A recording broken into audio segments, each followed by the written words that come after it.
Shanghai says it's reopening, but it's still doing COVID lockdowns. Will China ever stop locking down?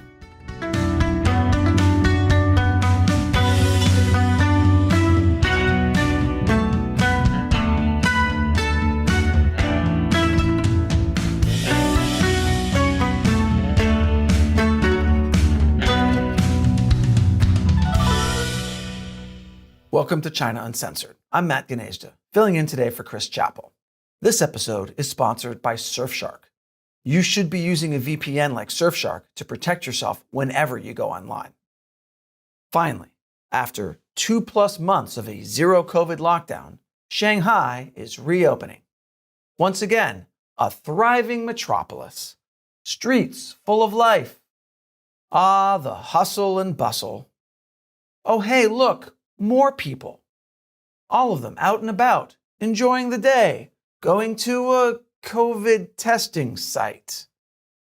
Isn't zero COVID great? Now, the footage I just showed you was from the international news service Reuters. Chinese state-run media have a slightly different take on the situation. Here's footage from state-run China News Service. They say Shanghai streets are getting back to normal. To be clear, we did not speed up this footage. China News Service did that. Yeah, when you have to speed up footage to make it look like there are more people on the street, that doesn't exactly scream getting back to normal. To be fair, here's some state-run media footage that actually shows a decent number of people on the streets. You can see dozens of people at a time. Dozens! In a city of 26 million. And it turns out, this was probably the busiest street in Shanghai. According to a reporter for The Economist, state-run media are using this street to make it look like all of Shanghai is back to normal, when it is not. Now that Shanghai is slowly reopening, Chinese authorities are trying to make people forget all the ways they've screwed up over the last few months. And to do that, they need to emphasize how great things are in Shanghai now, turning defeat into victory. Shanghai is aiming to end its lockdown by June 1st. That's only a week from now. So get ready for a giant load of propaganda. Like, isn't it great that the Shanghai Metro is starting to reopen? Let's hear from the man on the street or woman in the subway. 您是哪一站上车的？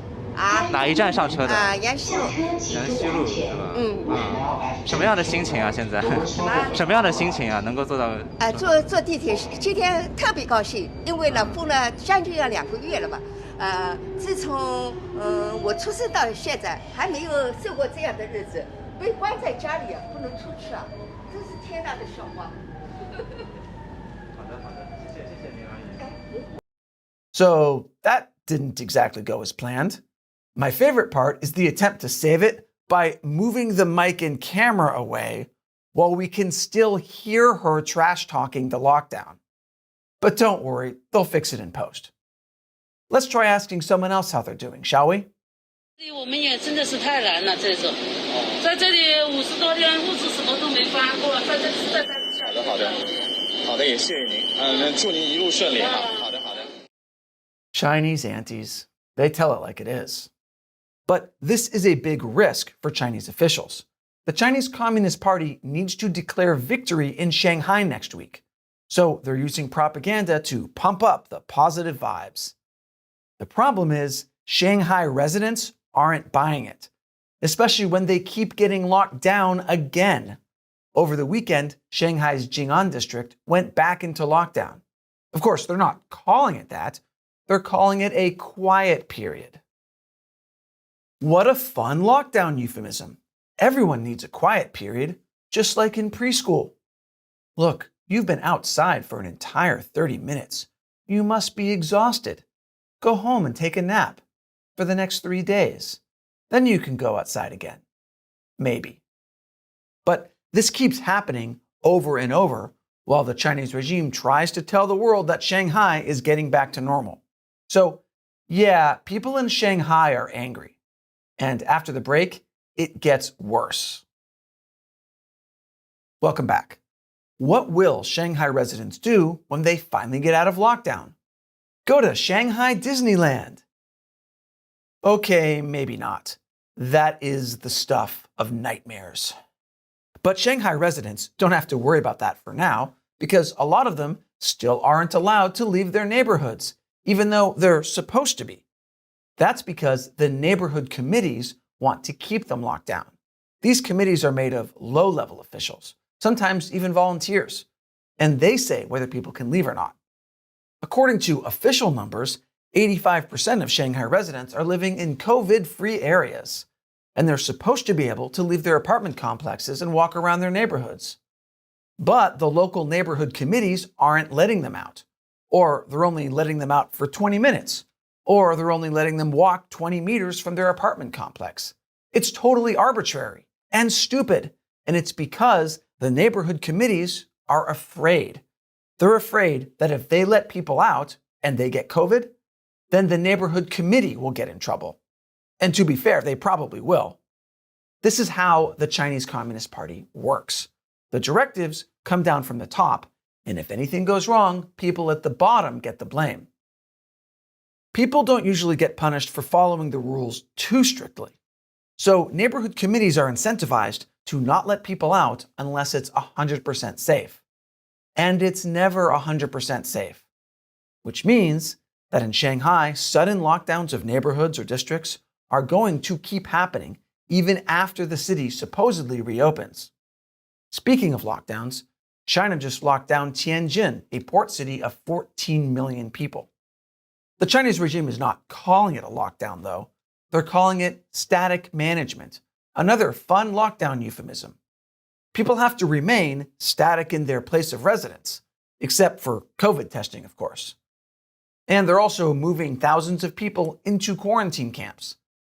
And the Tianjin lockdown is going to keep going for a while, because Tianjin is less than 100 miles from Beijing. And the Chinese Communist Party absolutely cannot have a big COVID outbreak in Beijing, which they're definitely worried about. Beijing is tightening their COVID policies. Of course, they're not calling it a lockdown either. They're just extending work from home requirements and sending thousands of people to quarantine camps, even though they're COVID negative. They haven't actually locked people in their apartments yet, but it's going in that direction, especially because Communist Party official Sun Chunlan just did a COVID inspection of Beijing. And whenever she does one of these, harsher lockdowns follow. For example, she said that Beijing officials need to speed up contact tracing, transfer, and quarantine work to achieve zero COVID community transmission as fast as possible. So what that means is more lockdowns, more testing, and more sending anyone who might test positive to a quarantine camp, even if they don't have COVID. When these fences start going up, that's not a good sign. But I do see a lot of fun COVID euphemisms in Beijing's future. And this episode is sponsored by Surfshark. Whenever you go online, the websites you visit are tracking you. And then they give records of your activities to advertisers, and sometimes even the government. And I definitely don't need everyone knowing I just binge watched the first 3 Twilight movies. I'm Team Jacob, and that's the hill I'm going to die on. The point is, unless you're using a VPN like Surfshark, everything you do is being watched and collected and saved. And if you're living in a surveillance state like China, it's even more dangerous. Like, what if one day the Communist Party considers Team Jacob to be politically incorrect? Then that's the hill I will die on. But regardless of what you're doing online, you should be keeping your internet activity private with Surfshark. What you do is not the business of advertisers or the government.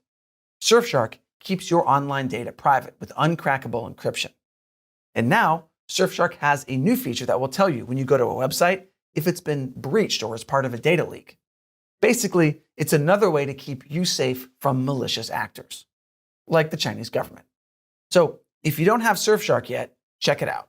And with just one Surfshark account, you can use it on all your devices, your phone, your laptop, and your tablet. So try it out now. Surfshark has a special deal for China Uncensored fans that includes 83% off a 2-year plan plus 3 extra months for free. That makes it just $221 a month. So go to surfshark.com/uncensored and use the code uncensored to get this deal. The link is in the description below. Once again, I'm Matt Gnezda. Thanks for watching China Uncensored.